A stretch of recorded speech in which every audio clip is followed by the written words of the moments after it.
Tropical cyclone Dineo made landfall along the southern Mozambique coast last night. Heavy rain and gale force winds of up to 130 kilometers an hour ripped through Inhambane, uprooting trees and ripping the roofs of homes. We are joined now on the line by Mozambican journalist Armindo Masinga, who's in the capital of that province, Inhambane city. Armindo, good morning. First, let's just begin this morning. What is the situation like as we speak to you in Inhambane city and around the province? Good morning, Danny Moyane. Good morning to all listeners of eNCA. It's true, I'm answering from here in the Inhambane city, where the storm Dineo has damaged many houses, many infrastructures belonging to the government, belonging to the private, and the city is under darkness since yesterday because most of poles are down. The situation is not good for this city of Inhambane, and also the other districts of this Inhambane province, like Vilankulu district, Masinga district, Mabote district, Omuini, Urumbeni, Jangamu, Zavala, and in Inyarimi. But the actual situation in the capital of this province is not okay. So the government and his partnerships are trying to work in order to search and rescue the possible victims of this Dineo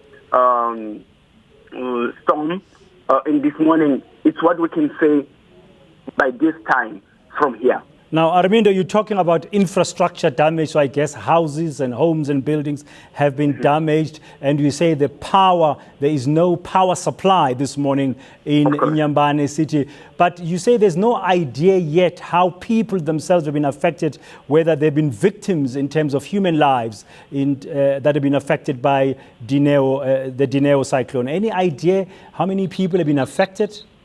By this moment, this time, 7:30, it's a little bit difficult to say if there are damages or how many people were injured or if there's a death. It's not possible by the moment because the government will meet in 1 hour so that to make a balance of the work which was done during the last night till this morning. But as a journalist, I took some round in my neighborhood.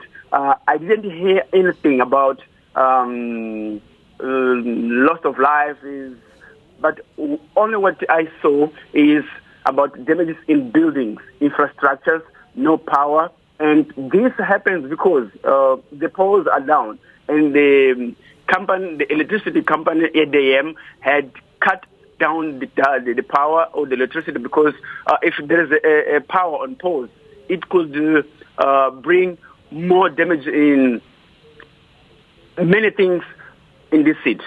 So the power officials in Inhambane, as a precautionary measure last night, they switched off electricity to try and minimize any damage. So you say in an hour's time from now, the authorities in Inhambane are going to have a meeting, the emergency officials, to assess the damage and also to get reports as to there have been any casualties overnight. Of course. That's why I said by this moment it's a little bit difficult to say something about the balance of first hours of yesterday until now. So after this meeting, we are going to be able to say something about the number of buildings and infrastructures which were damaged and if there is a possible death or no. It's what we can say by this moment. And Moyane, let me tell you that for this situation, the General Director of the National Institute of Disaster Management, or eNCA, Institut National de Gestion de Calamidades, is here since yesterday with his teams so that they can work together with the government, the local government, in order to help them to or to search or risk some possible victims. And for this operation, there is available just over 35 million cash of the approximately 100 150 million required.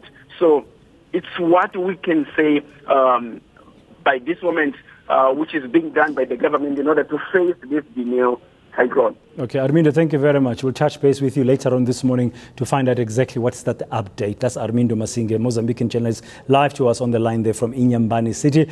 He says very briefly from what he's seen this morning, there's been a lot of infrastructure damage, homes have been damaged, but there's no word yet in terms of how many people have either been injured or been killed at all by Dineo.